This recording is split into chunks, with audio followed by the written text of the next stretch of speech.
So today, especially since we've been knowing each other for a while now, I thought it would be really cool to kind of talk about how we navigate friendships while Hmm. being a mom. Yeah. I think it's so important, and I really want to hear your take on it, on basically navigating lasting friendships, the journey of maintaining friendships while embracing the beautiful chaos of motherhood. Yeah. So, Yeah. yeah. Yeah.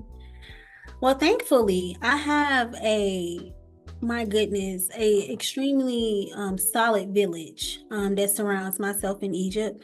Most of my lasting friendships began in college. So at this point, it's like 10 years ago. Over 10 years ago. That's crazy.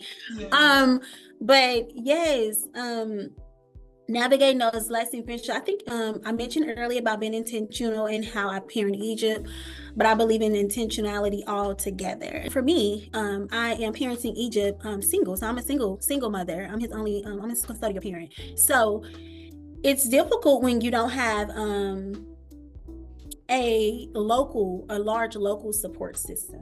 I have to care for my kid. These are my friends, but this is not their child. They can say this is their nephew, but this is not their child. This is my child. But sometimes you do need support. So I have relied on my support system. Hey, I need some help. Hey, I need some support. Can you pick up Egypt here? Can you get Egypt there? But we have to be intentional in those relationships. So we pour into each other. We continue to communicate with one another. One of my other friends, I guess she realized that, like, man, she lives in a different state, and she like, I need to stay connected with my sister along as well as her nephew. And so she's put her on our calendar once a week. And so she calls us every week, FaceTime us. That way they can have a relationship. It's a virtual relationship, but it's a relationship. So when we're in person, he knows who she is. He knows her voice. He knows the dynamics of her family. He knows her dogs by name, So Yeah. just being intentional. Just like, hey, every Wednesday, 6:30, we're calling you. And if she cannot call, hey, I'm sorry, I missed our weekly FaceTime. Can I touch base with you all tomorrow? And I think that is the most intentional, heartwarming thing Yeah, anyone like could I'm over do. here about to Uh, cry. Like that is so like intentional. That is so special. And it's going yeah, above and beyond you to have make to. sure that the relationship is solid. I love that. Yes, Yeah. And sorry to cut you yes. off. I'm just like I mean, you tears. have to be intentional. Then I also have friends.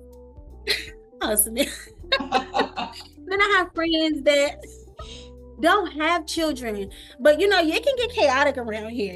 Kid is yelling, screaming, you're on the phone, you're trying to, but they don't care about the yelling. They're not like, all right, let me let you go, girl. It's a lot going on over there. Probably about the fifth minute into the script. But they're understanding. And I appreciate my friends so much because they really do keep me afloat. But it has been a challenge because sometimes, if there's something to do, and because you're a mom, they may sometimes not intentionally just don't even think about you. So Yeah. in early stages of my motherhood, I've had to share, invite me and let me say no. You Yeah. know, if I cannot make it, let me say I cannot make it. Don't automatically assume that I'm not gonna be able to show up. Just let the mothers include them and let them know, like, hey, I wanted to go out for a drink too. You Yeah. know what I'm Let me saying? say Like, no. invite me out and let me decline. And so, yeah, let me say no. Yeah, and And that's what I was even if I gonna. say no, like, keep inviting me. Yes, yes. And that's actually kind of going in the direction of what I was going to ask you. Like, what are some challenges that you feel like you've had to face with maintaining, friendships and, the Yeah, whole maybe I saying no? mean, as I stated, it can get everybody have their own lives. Everybody have their own struggles. Some of my friends have children as well, so they have a whole other life that they're trying to nurture and make sure it's sustainable. um, so I just think that the challenges I've had was me also being intentional. Like, not only my friends setting time aside to call me, but like, pick up the phone and call. Like, if I'm on the car is my main, like, when I'm on my way to work or coming from work, I'm probably gonna call 5 or 6 people. If they don't answer, by the time you call me back and I'm at home cooking, cleaning, teaching, you lost me. Call me after 8:30. So just I'm also being remembering, even in the midst of my chaos, to reach out to my village, to connect with them. And then also, sometimes motherhood can get lonely. Even though if you have friends that have children, you may feel like, but they don't have my kid. They're not experiencing the same things that I'm experiencing, or they don't have the same amount of kids that I got, so they don't understand. But just giving them the courtesy to communicate with them, and even if they don't understand, they can offer some empathy, and some support. And so just me being more vulnerable as well with my friends. I'm not the most vulnerable person. I'm getting better, but I'm just kind of like, this is my life, my problem, my issue. I ain't about to be, everybody going through their own stuff. I'm not going to be bogging them down with my stuff and my kid and things. But my friends are invested, and I'm grateful. They are invested in my life, and they're invested in Egypt's life. And so I don't feel guilt anymore about sharing all the complexities of whatever maybe we'd be experiencing at that time. And I know they're invested because they can repeat it back to me. They follow up on what I said. Hey, he's transferring schools. How did that new school go? But I think it all comes and encompasses intentionality, just being intentional. You cannot let it go with the flow, because life is too complex. You will lose those friendships if you do not pour into them and allow others to pour into you. Yes, and it's so like you was just saying that. I had a friend tell me, like, why don't you accept help, Samil? Like, and I'm always saying how, because we don't have any family here. Like, we don't have any family here. So some friends have become that village for us, but it's still like they have their own lives. Some of them have older children, and, they come when they can. But like I said, I don't want to burden them, or I don't want to put, what I have going on them. But it's like, sometimes you need some help. Guilt. Yeah, you need some help. And, dad is always working, and I'm like, okay, some days you may need somebody to pick the kid up or something like that, or just want a moment to step outside. And I'm learning, like how you said, how to just be like, okay, yeah, I need you to come and help. Or I need you to come over. Because being lonely, it can weigh heavy on you. It can weigh very heavy on you. Yes, it can. It can. Yeah. And if you're not careful, that D word will sneak up on you, and you be feeling like you are alone, and you're down and depressed and out. But it's like, girl, call on your village. Yeah. Whether it be small or big, call on your village. And sometimes we're like, again, I'm referring to social media because it can be so unrealistic sometimes. Like, oh, if you have a mom, just show up. If you know their mother, just go. But like, no, it's not that easy. If you need help, just ask. Yes. If you need help, just ask. You can't expect people to just show up. That's kind, wonderful, great, But again, everybody else have their own lives. So if you need help, get comfortable with saying, hey, I need some help. Yeah. I need some help. And I know that might feel like a lot, but put your pride aside. Yes. Like I had to. And just be like, we are superwoman. Yes. But sometimes it is okay to put the cake down. Like, yes. Absolutely. It took a lot of trial and error, but I'm finally okay with opening my mouth. And people, believe it or not, that ones, especially that care, will try to figure it out and do what they can to help you come up with a solution if they can. Yes. So. And this is what hold on a second. This is what I'm happy about. Like, I'm happy that you're at a space where you can accept the help. Happy you're at a space. Let me lock out of all of this stuff. I don't want the emails coming through. But yeah, asking for help, welcoming the help when it shows up. And I think I guess that's the help that just they're gonna help. If y'all see the top of the bun, I don't know where she came from, but yeah. she a little under the weather, so we not gonna show the forehead. Just the bun is fine. It's okay. Look, just the bun. Yeah, but I was gonna say, but you already touched on it, because I just think it's so awesome how you and one of your friends have made the intention of this decision to make a date every month. But I was gonna say, what are some of the creative ways that people who may not know how their friends can show up for them, or if you're a friend wondering how you can show up for a mom, what are some creative ways that they can do that? Yeah. Well, I would, and it's weekly. I don't want to say it's every month. It's weekly for her, and so I would even suggest that, you know, just carving some time out of our busy schedules. We are all busy. Last night, our FaceTime call, she was on her way doing something in the car with her husband, you know, but we were able to still have that time for us. I would suggest just a weekly or bi-weekly FaceTime connection, or, you know, just birthdays, you know, celebratory moments. We try to show up for the big things. You know, we can't show up for all things, but we try to show up for the big thing, birthdays, if we can. If we cannot make it, we try to send a gift. You know, hey, you know, I love y'all. I'm thinking about y'all, and let my nephew play with my gift and send me a picture in the video. So yeah, we try to show up to the big things. And for now, the big things for us and my other friend that has a child is the birthday events. We try to do that. And then the baby showers before the baby gets here, we try to show up for the, you know, for the showers. And if our schedules allow, we try to show up for one another's birthday, so we don't get just boggled down in just motherhood and having some time where it's just us.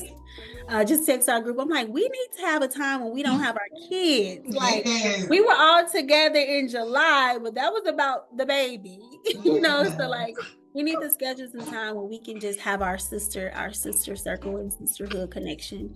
So yeah, those would be my suggestions. This is so sweet. Just the whole overall dynamic of the friendship. Like, I just love it.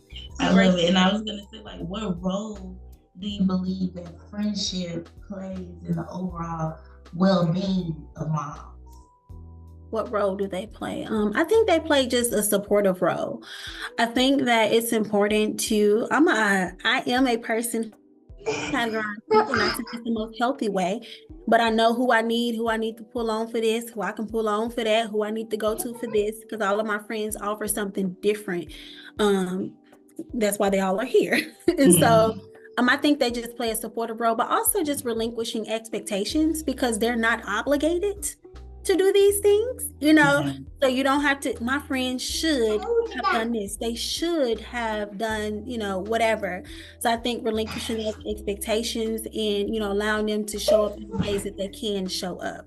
All my friends show up in different ways, and I appreciate them for that. And so again, one of my other friends, we don't talk as often. We try to touch base at least once or twice a week, but I mean, that's my friend. Egypt could be turning flips, jumping, skipping, hollering, screaming. My girl gonna stay on the phone. You know, like, she is not shaking. She gonna keep talking. She not, you know, she not worried about, because she know if the phone is in my ear, if I have my AirPod on, I can still hear her even if there's ruckus in my background. And so, I mean, she has just not made me feel guilty at all. And so, and then also, again, these are small things, but like never forgetting my child's birthday and sending him gifts in the mail. You may be in New York, but like, you let my son know you did not forget about him, and you did not forget about that he's an extension of me, you know. I mean, I'm grateful. I am grateful. But all of this have come, when I think about all my friendships, I think it just has been us being intentional, like intentional. We can't just let it fall by the way. Now, there are some stages in, you know, when you first have your child, where motherhood can really swallow you up. I mean, I don't have time to talk on the phone. I don't have time to respond to no text me, and be understanding. You know, like, if somebody texts me, they're not like, why you didn't text me back yesterday? You know, I'm like, I forgot. You know, I opened a text message and got to doing X, Y, and Z, you know. So yeah. That's what I would say. I think friendships play a very supportive. They can be supportive people. Yeah, definitely. And I think it's super weird though. So I'm not gonna say weird, but I remember at one point, you know, there were friends though still kind of expecting me to show up in the way that I usually would prior to the baby, and that was a lot of pressure for me. And I didn't understand how to, you know, create the boundary. And eventually it was almost like I was forced to do so. And then, you know, for a small time, you're the bad guy. But I think eventually they began to realize maybe I was still expecting, or the expectations were a little bit more than they didn't make sense, basically, maybe, you know. So how do you feel about that? Maybe the friends that don't understand that you've moved into a new role or a new position. Yeah. Honestly, I can't say I've had that experience. But I can say that I felt the guilt for me, not them feeling any type of way, but me feeling like I had to show up to every event. Again, we have these you know, things that we do, like my line sisters and I have both my line sisters that live here in the city that I live in Little Rock, and we always show up for one another's birthday. I mean, we don't miss a celebration. Birthdays, we coming, you know. And I think the last year or so, I missed one of my Link's birthday event, and I felt horrible. You know, I'm just like, I'm sending a long message. I'm so sorry. I wasn't thinking. I don't have to send it. I mean, you know, it's okay. You know, like, it's okay, you know. And then I can say that one of my friends that do have a child, you know, just being honest, like I plan on coming, but this can change because I have a kid. You know, like I don't know what type of mood he's gonna be in. I don't know what we're gonna do. You know, this is kind of around nap time. So if it's at 12 o'clock, I'm probably not gonna be able to make it. I can go at 2. You know, hopefully it's still going on at 2. So just creating a safe space to be, you know, like, hey, or if I miss a birthday celebration or I miss an event, again, intentionally, hey, I didn't come to your event, but when I do have free time, you know, when I do have a sitter, when I do have a moment, hey, let's go eat brunch. Hey, let's go grab lunch today. Hey, let's go have a drink today, you know. So if you do miss those moments, you know, I try to follow back up because it's like my schedule is chaotic, but hey, this is what I got now. You know, I think it is. I think it's our own selves, especially new moms.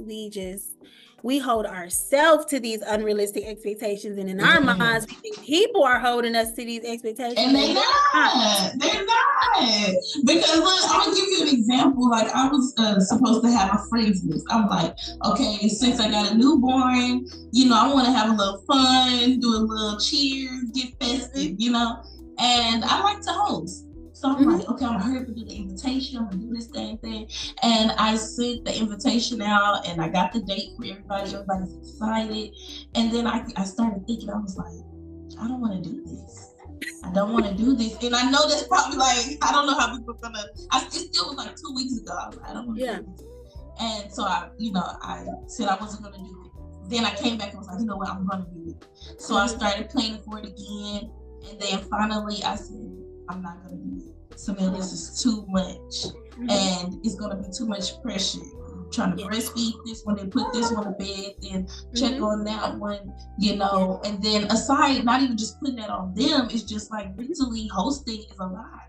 You know, putting together, even though it's a small group of people, you want it to look away, you want to present everything, and you know, you're the one to do all of that. So you know, you can't really put it in anybody else's, you know, hands because you're like, they ain't gonna do it like I'm gonna do it. So, you know, but either way, I just was like, hey guys, I would love to host the Friends List, but I'm going to say maybe next year.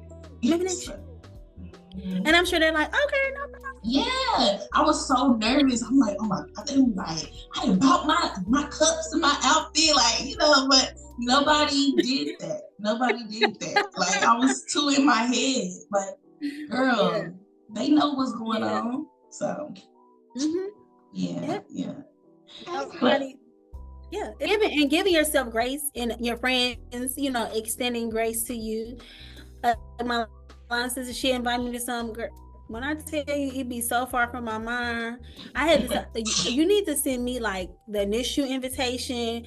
Hey, next week, this is what we do the day before. I mean, seriously, I need like reminders. And if I forget, it's not because I do not care. You need to remind me. It is important to me, but like, yeah, I'm a mom, and that's not a cop-out. I mean, that is not a cop-out. That is real life. Like, I am a mom. I'm a mother first. And I joke a lot about that too. Like, I'm a mother first. So, but like, no, seriously, I'm a mother first. And so whatever comes with that. I'm a mother first. We did hear you say what motherhood meant for you and how it has transformed you and things like that. Are there any more points you want to make? No, I think that really encompasses it all. Just forever a student. My son is the teacher. We both are teachers because he's teaching me as I'm teaching him. So that is definitely the truth. It's so crazy that you say that because, especially as our kids go through school, you have to go up there and talk to the teacher, and you have to advocate for your kids and your learning and their learning. That resonated with me because yesterday I had to do that for my kid, and I'm like, man, I learned so many things about him that I did not know. So, it's always learning. Yes, involved. Always. And no one kid is the same, and so if you go into this thing thinking you're an expert and you're the only teacher, you're going to be in for a rude awakening because every kid, like I mentioned before, like I've worked with children from like in childcare settings and just all different type of settings, all different age groups. And I've never had to cater to a kid in all the same way. All kids are different. And so I appreciate this experience for sure. I appreciate you just sharing some of the gems about how you maintain healthy friendships and how we can, create those boundaries and feel confident in them and have conversations about what we need from people. So I just love everything that you had to say. And I hope that the other moms out there who may feel guilty about, saying you need help or guilty about, declining, going somewhere, relax. It's okay. Yes. It's okay. Yes. I thank you. I thank you for inviting me on, and I hope I said something that could help. That can help another mom because it's a hood. It's motherhood, and sometimes if you ain't in the hood, you don't get it. But just be staying firm in that, and just not releasing that guilt is well, and being intentional. So those are my takeaways. Being intentional. Don't have your ego and don't feel guilty for asking for help, and then just pour into your friends and allow them to pour into you. Yes. Well, thank you, Miss Crystal Jones. Is there anywhere that you would like people to follow you or, to keep up with your journey or support you or just, I know that's not everybody's thing. No, ma'am. You want to plug in? Okay. Well, you guys, I'll at some point give you an update. Maybe she's going to write us a book. Or write us just. Oh yes, maybe. Yeah. Yes. I am working on some things. I am working on some things. If I get anything up and running, I am working on some things. I am working on for some just maybe some conversations to have with moms surrounding just children with special needs, and not the traditional special needs, but just realizing that all children have their special needs, and trying to end the stigma around that. And so that is to be continued. So if you want to follow me on Facebook, that's fine. It's just Crystal Jones. And at some point I'll open up my Instagram. I live a very private life. So my Instagram is private. But just be on the lookout. And when I get it all up and running, I will make my Instagram public. Yes, definitely. And we will definitely invite you back to chat about that, because that topic is very, I love it.